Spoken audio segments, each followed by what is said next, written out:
સામૂહિક જયારે 50, 60 કે 75 જણનો મહાત્માઓને જ્ઞાન હોય ને એ વખતે જૂના મહાત્માઓને કયા ઉપયોગમાં રહેવું જરાક ખબર નથી પડતી અમુક વખતે. હા, એ કલાક કાઢો, કલાક સુધી બેસવાનું આપણે તે ટીકડે આવી છે તે કોઈ સામાયિક બામાયિક ગોઠવી દેવી એટલે જરા બધાને ખબર પડે. અમને પોતાને કોઈ વાર પસંદ થઈ જાય છે. ના, એમ નહીં, કલાક જો અમે વિધિ કરતા સુધી જતા ને એમાં સામાયિક ગોઠવી દેવી. નવરા પડ્યા ને એટલે નવરું મન રહે નહીં ને, મનને ઉપયોગમાં રાખવું. શું કહ્યું? કઈક કામમાં રાખવું. કામમાં ના રાખે તો મારી ભાંગફોડ કરી નાખે. એવું બધા અર્પણ વિધિ કર્યા કરે છે તે સારું. અમુક જણને ગોઠવાઈ જાય છે, નથી ગોઠવાય. જે ત્રીજો પ્રશ્ન છે કે જ્ઞાનનો અપચો થાય કે નહીં, એ શાંતિભાઈ કે અમારે બી પૂછવું છે. અમુક ઉંમરના માણસો ને થાય, અમુક ઉંમર એટલે શું પણ અપચો? કારણ કે પૂરું સમજાય નહીં ને એટલે પછી પાછળ ના થાય. પૂરું સમજાવવું જોઈએ ને. એ તો રોજ સમજાય રોજ જ્ઞાન શાંતિભાઈ કે અમારે એમનો પ્રશ્ન. રોજ જ્ઞાનમાં આવે તેનો વાંધો નહીં ને. આ તો ના જ્ઞાનમાં ના આવતો ને તેને અજીર્ણ થઈ જાય, ઊંધા રસ્તે ચાલી જાય. કેવું? એ તો જ્ઞાનમાં ના આવતું હોય તેને થાય, બીજે ના થાય. તેમ છતાં આપણને આ આપીએ છીએ કેવળ જ્ઞાન, કેવળ જ્ઞાન પતતું નથી એટલે આપણને આ કેવળ દર્શન રહે છે. એ તો આ કાળમાં પચે એવું જ નથી. કેવળ દર્શન સુધી પચે, બીજું બધું કાચું રહે. ઓછું કહેવાય કેવળ દર્શન પચ્યું એટલે કે એવી તેવી વાત છે. આવું સુખ તો દુનિયામાં સાંભળ્યું જ ના હોય ને. લાખ અવતારે જે કામ ના થાય તે અહીં એક જ કલાકમાં થઈ જાય છે ને. લાખ અવતારે જે ના થાય આજે સંકેત પ્રાપ્ત કર્યું કેવળ જ્ઞાનનો પણ આવે છે આને લીધે આઈડિયા આવે કે જે બી મારા મનમાં વિચારો છે એમાં એ પરિભૂત કરવા માટે હું સફળ થઈશ. મારા વિચારો એમ છે કોઈ એની બાધાઓ તો નહીં જ આવે ને કે એવી છે મારા વિચારોમાં કે નિસ્વાર્થ લોકોની સેવા કરવાનું. એમાં કોઈ વખતે અડંગાઓ આવી જાય છે, હું એ જ કહું છું એ અડંગા ના આવે અને હું એ રીતે સેવા કરતો રહું. એ જ ઈચ્છા. કેટલા દિવસ રહેવાના છે? કાલે જવાનું. એક દુશ્મન તમને નહીં જો તમારે ચાળા પાડે છે એ બોલ્યા તેથી એવું બોલ્યા કે કાયમ એવું રાખ્યું છે કીર્તિબેન ત્યાં અહીંયા અને મળવા આવે સ્વયં એ થયેલા છે. એટલું બધું તો નથી પણ મારા ખ્યાલ સ્વયં જ એટલું બધું મને ખ્યાલ નથી પણ મારો ખ્યાલ એમ છે કે સ્વયં થયેલા છે. એમ કોઈ વસ્તુ સ્વયં થયેલી હોય ને બીજાને બનાવે એવું બને નહીં. સ્વયં થયેલી હોય અને બીજાને બનાવે એવું બને નહીં. બનાવનાર હોય તેને બનાવનાર હોવો જ જોઈએ એવું લોજિક કે છે. ગોડ ઇઝ ક્રિએટર તો ક્રિએટર ના બીજો પાસે એને બનાવનાર હોવો જોઈએ. એટલે God is creator is correct by Christians viewpoint, not by fact. Christians viewpoint, Muslim viewpoint, Indians viewpoint, not by fact. એના વ્યૂ પોઈન્ટ થી બરોબર છે. દ્રષ્ટિબિંદુ જેવું દેખાય એવું જ બોલે ને લોકો, પણ વાસ્તવિકમાં તો એવું નથી. વાસ્તવિકમાં શું છે? વાસ્તવિકમાં તો શું છે એ જાણવા. God is not creator of this world. જાણવા માંગુ છું વાસ્તવિક શું છે એ જાણવા માંગુ છું. The world is the puzzle itself. The world is the puzzle itself. ગમે એટલા ધ્યાન કરે પણ તમે આ બાજુ બેઠેલા છો, તમને પાસે દેખાય છે? ના દેખાય. તો શી ભૂલ છે પાસે નહીં દેખાતું? એ તો કન્સન્ટ્રેશન એટલું નહીં ને. એટલે ધ્યાન ગમે એટલો ધ્યાન કરે નહીં, ગમે એટલો ધ્યાન કરે તમે ઊંધા ભરીને બેઠા છો, તમે ગમે એટલો ધ્યાન કરો તો પાછલું દેખાય ખરું તમને? એવું છે આ દ્રષ્ટિ ફેર છે આખો. એટલે અમે આમ દ્રષ્ટિ ફેર કરી આલીએ તારે લાગે પડે. આમ બેઠા હોય પેલી પાછું પાછલી બાજુ દેખાય એવી દ્રષ્ટિ તમે ફેર કરી આલીએ તો દેખાય, તારે લાગે પડે. તારે સેલ્ફ નું રિયલાઇઝ થાય છે ને. જ્ઞાન લઈ લે ચિંતા બંધ થાય, ચિંતા બંધ થાય ત્યારથી મોક્ષ ની થવાની શરૂઆત થઈ. જ્ઞાન લે ત્યાંથી મોક્ષ ના દરવાજા ની અંદર બેઠા, ફક્ત એટલું મોક્ષ સુધી ચાલવાનું રહ્યું. દરવાજા ની અંદર થી પણ બહુ છેટું હોય ને. બાકી આ જગત તો ભટક ભટક અનંત અવતારથી ભટક ભટક ભટક કરે છે. કૂતરામાં જાય છે, બલાડામાં જાય છે, આમાં આવે છે, આમ જાય છે, તેમ જાય, ભટક ભટક અનંત અવતારથી ભટક ભટક ભટક. છુટકારો તો જોશે ને. આ સંસારમાં એક ક્ષણ વાર સુખ કોઈ જગ્યાએ ના પડે. અને જે સુખ દેખાય છે મૂર્છિત સુખ છે, મૂર્છા છે બધી. શું છે? મૂર્છા. લગ્નમાં લોકો માલે છે ને, કઈ જ ને ત્યારે દુઃખ જ ના હોય ને એવી રીતે માલે છે. મરવાનું ના આવવાનું હોય એવી રીતે. મરવાનું તો આવવાનું નહીં હોય ને એ લોકોને. નહીં મરવાનું આવવાનું ખરું લોકોને? શું વાત કરે છે તે? શું શું ને લગ્નમાં માલતા છે? એટલે મારા લગ્નમાં શું ના મારે તે? કેમ આ લગ્ન છે પણ મરવાનું નથી? હા એ છે એ છે તો ભડકી મરે પાછું. ભાન જ નથી, એક અક્ષર એનું ભાન નથી.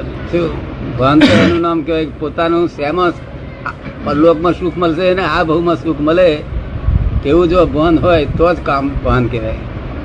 નહીં તો ભાન આ લોકમાં સુખ નથી ત્યાં તો છે જ નહીં. આમ તો કહેવામાં આવ્યું છે ને કે અહીંથી રોટલી ખાતા ખાતા રાડા ખાવા જવાનું છે. આ કળિયુગનો અસર એવી છે, એટલી બધી અસર ખરાબ થયેલી છે કળિયુગની, કે અહીંથી રોટલી ખાતા ખાતા રાડા ખાવા જવાનું. એટલે સમજ્યા તમે એમાં? રોટલી આપણે ખાઈએ છીએ બધા, અને આ કળિયુગની અસર એટલી બધી પડી છે માણસો ઉપર, દરેક જ્ઞાતિ પર. તે થોડાક જ માણસો બચી જાય, બાકી અહીંથી રોટલી ખાતા ખાતા રાડા ખાવા જવાનું છે. રાડા તમે ના સમજો રે, ઘાસ ને સમજો, તે ઘાસ ખાવા જવાનું છે અહીંથી રોટલી ખાતા ખાતા.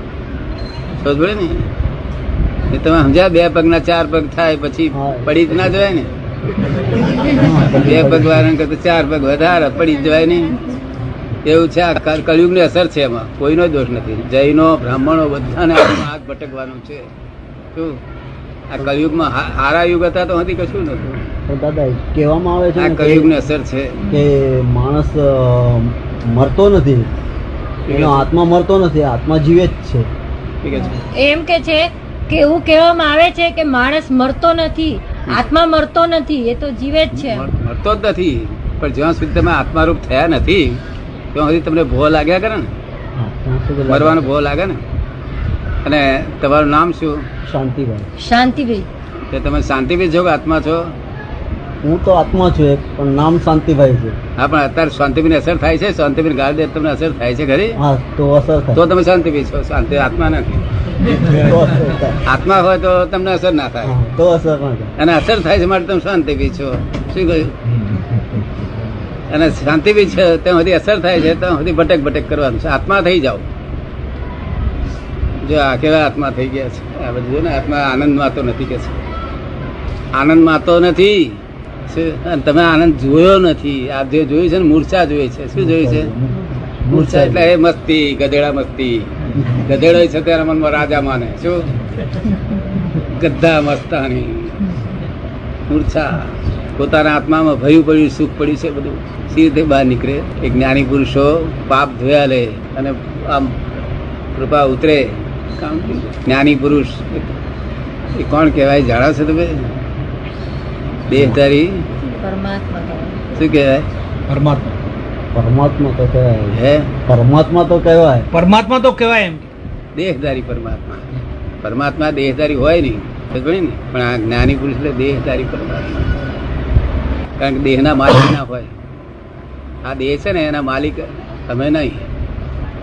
આ દેહનો માલિક હું નથી, સમજ ને? હા, આ મનનો માલિક હું નથી. કોણ તમારી જોડે બોલે છે? આ કોઈ અગમ્ય શક્તિ. ઠીક છે. કોઈ અગમ શક્તિ. એ રેકર્ડ બોલે છે, ટેપ રેકર્ડ.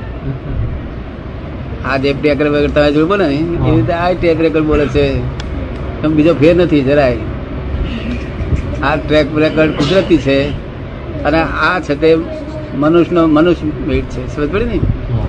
પણ આ કુદરતી છે. બે ટેપ રેકર્ડ છે. સમજ પડી ને? અને તમે બોલો તો તમે એમ કહો કે હું ટેપ રેકર્ડ છે. આ ના બોલો તમને અહંકાર હોય કે હું બોલ્યો. શું? હું બોલું. હું બોલ્યો.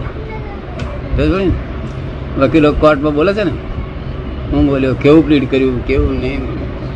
સમજ પડી ને? અને કેસ અવળો થાય તો કે હું શું કરું? કે અવળો થાય ત્યારે કે મેં હું બોલ્યો, અને અવળો થાય ત્યારે હું શું બોલું. હું શું કરું? એવું નહીં. તો ફરી આવીને લાભ ઉઠાવો. ચોક્કસ. નિશ્ચિતભાઈ ભેગા થાય છે. હા, હું ગયો હતો ને હમણાં એમના ઘરે. કેવી રીતે મને સમજાતું નથી. દાદા કોણ એમ કે? હા, મેં કહ્યું દાદાને પૂછજો. મેં કહ્યું આવશે ને. મેં કહ્યું મંગળવાર આવવાના છે એટલે મેં કહ્યું તમારા મનનું શંકા મેં કહ્યું કરી લેજો. મેં કહ્યું આવો અહીંયા પ્રશ્ન પૂછાય, દાદા પાસે બધું પૂછવાનું. તમને જ્ઞાન લીધા પછી દાદા યાદ આવે છે ખરા? તે દાદા આ નહીં, આ દેખાય છે ને તે દાદા તમને દેખાય છે ને તે યાદ આવે છે ને તે દાદા. આ તો ભાદરના પટેલ છે. સમજ પડી ને? એટલે મય બેઠા છે ને તે દાદા. મય બેઠા આત્મ સ્વરૂપ, પરમાત્મા સ્વરૂપ, પ્રગટ થયેલું સ્વરૂપ, 14 લોકનો નાથ, પ્રત્યક્ષ કળિયુગની અંદર. શું જે માગે એ મળે એવું. શું બીજું પૂછવાનું કશું છે? દાદા એ ક્યારે હાજર હોય છે એમ કે? દાદા ક્યારે? નિરંતર હાજર છે. નિરંતર. અમને પૂછો ને બધા, આ બધાને નિરંતર હાજર રહેવાના. હવે તમને નિરંતર હાજર છે. તો નિરંતર હાજરી રાખવી છે ને એમની. કઈક શાંતિ થઈ ગઈ. શુદ્ધાત્મા છો ના હોય છોકરો? નથી હોતો. એમને છોકરા જમે બધું હોય પણ આપણા જેવું નહીં, મરી જાય તો કશું નહીં. અને આ તો બહુ ડાહી પ્રજા, નિરાશ્રિત પ્રજા. કેવી? નિરાશ્રિત. ભગવાને આશરો આપવા તૈયાર નથી મનુષ્યને.